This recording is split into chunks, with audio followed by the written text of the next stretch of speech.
దేవునికి మహిమ ఘనత ప్రభావములు కలుగునుగాక.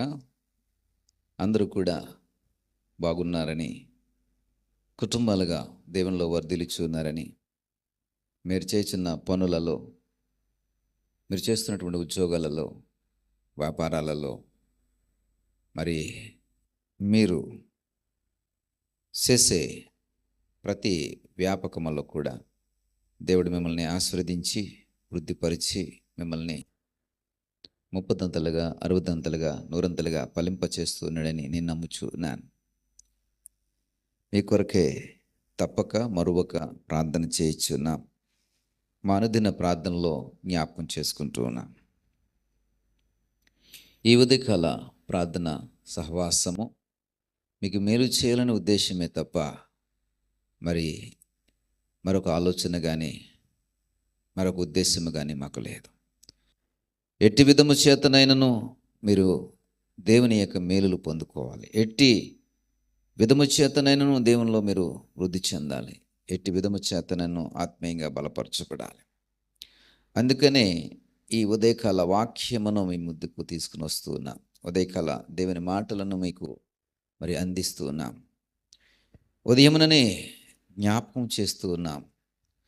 నీవు నిద్రలేసే సమయానికి, నీ ప్రారంభ గడియలలో దేవుని యొక్క మాటలు నీకు చేరువవ్వాలని ఆశతో ఈ పరిచర్య చేస్తున్నా.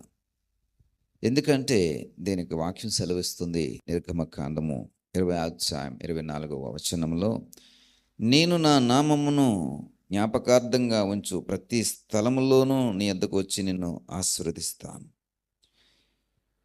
నేను నా నామమును జ్ఞాపకార్థంగా ఉంచు ప్రతి స్థలములోనూ నీ వద్దకు వచ్చి నిన్ను ఆశీర్వదించదను అంటున్నాడు. అంటే దేవుని యొక్క నామమును జ్ఞాపకార్థంగా ఉంచే ప్రతి స్థలములో కూడా ఏముంటుందంటే ఆశీర్వాదం ఉంటుంది. అందుకని ఈ దేవుని యొక్క నామాన్ని ఉదయముననే, తండ్రి యొక్క నామాన్ని ఉదయముననే, క్రీస్తు యొక్క నామాన్ని ఉదయముననే మరి జ్ఞాపకార్థంగా మరి మీ ముందుకు తీసుకుని వస్తున్నాం. మీ కుటుంబంలో మీ తొలి రోజులో, తొలి గడియల్లో ఈ మాటలు జ్ఞాపకార్థంగా వినబడాలి. ఆయన నామమును బట్టి మనం స్మరణ చేసుకోవాలి. ఆయన నామమును బట్టి మనము మరి ధ్యానించాలి. ఆయన మాటను బట్టి మనం ప్రార్థించే వారంగా ఉండాలి. మరి ఆయన నామమును బట్టి ఎక్కడైతే ఈ జ్ఞాపకం చేసుకుంటామో, అంటే తండ్రి యొక్క నామాన్ని జ్ఞాపకం చేసుకుంటామో, కుమారుని యొక్క నామాన్ని జ్ఞాపకం చేసుకుంటామో, ప్రియ సహోదరుడా, ఆ స్థలంలోకి ఆయన అంటున్నాడు ఏంటంటే, నీ వద్దకు వచ్చి నిన్ను ఆశీర్వదించదను.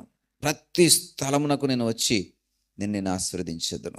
ఎవరైతే ఉదయమున లేచి ఈ ఉదయకాల ధ్యానంలో దేవుని యొక్క నామమును జ్ఞాపకం చేసుకుని మరి ఈ వాక్యాన్ని స్వీకరిస్తూ ఉన్నారో, వారి యొక్క బ్రతుకుల్లో, వారి యొక్క జీవితాల్లో, వారు జ్ఞాపకం చేసుకుంటున్నటువంటి వారి ఇంటికి, వారు జ్ఞాపకం చేసుకుంటున్నటువంటి వారి స్థలములకు, వారి జీవితాలకి ఆయన వస్తానంటున్నాడు. జీవితాల్లోకి ఆయన వస్తానంటున్నాడు. వచ్చి నిన్ను ఆశీర్వదించదను. వచ్చి ఊరకనే వెళ్ళిపోయే దేవుడు కాదు, ఆశీర్వదించి వెళ్ళే దేవుడు. నీకు బహుమానమును తీసుకుని వచ్చి నీకు బహుమానమునిచ్చే దేవుడు. నువ్వు జ్ఞాపం చేసుకుంటుంటే ఆయన నీ కొరకే మరి చక్కటి ఆశీర్వాదములను ఆయనే స్వయముగా తీసుకుని వచ్చే దేవుడు. ఆయన స్వయముగా నీకు అందించే దేవుడు, నీకు మరి ఇచ్చి వెళ్ళే దేవుడు. నేను వచ్చి నిన్ను ఆశీర్వదించదను అంటున్నాడు. అంటే ఆయన స్వయముగా నిన్ను ఆశీర్వదించటానికి వచ్చే దేవుడు.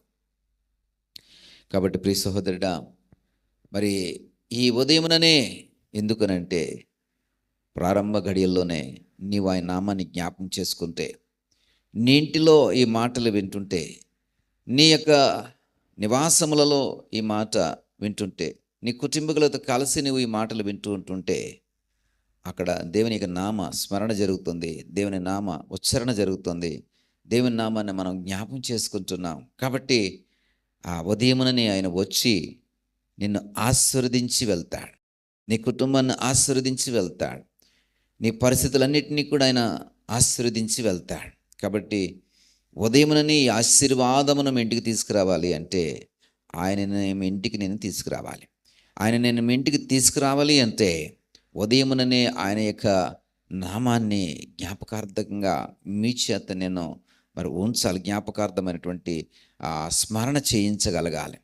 అందుకని మరి ఉదయకాలంలోనే ఈ తండ్రి యొక్క నామస్మరణ, కుమారుని యొక్క నామస్మరణ జరుగుచూ ఉన్నది.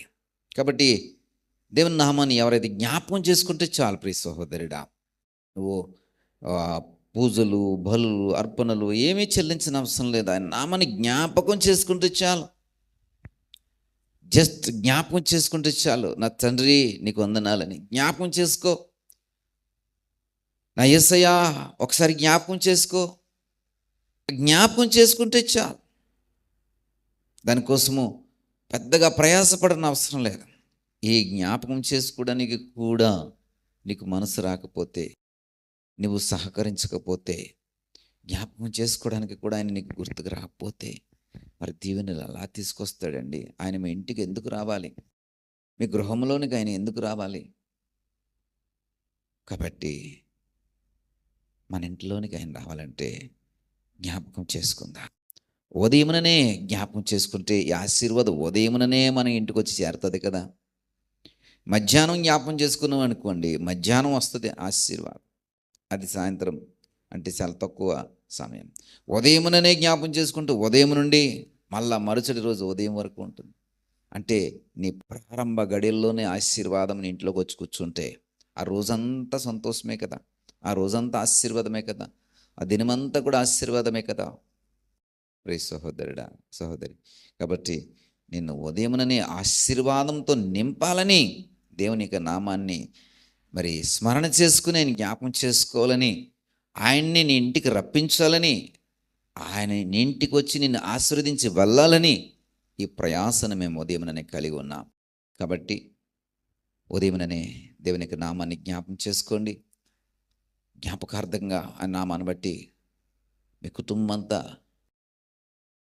మరి ఈ ప్రార్థన సహవాసములో ఆయన నామస్మరణ చేయండి, ప్రార్థన చేసుకోండి. దేవుడు వస్తాడు, ఆశీర్వదించి వెళ్తాడు. నీకు ఏ విధమైన కొదవ ఉండదు. ఆ దినమంతా సంతోషమే. మీ కొరకు చిన్న ప్రార్థన చేస్తాను. దయగల తండ్రి, కృపగలిగిన దేవా, మాకు ఇచ్చినటువంటి సమయాన్ని బట్టి, తరుణాన్ని బట్టి మీకు స్తోత్రాలు.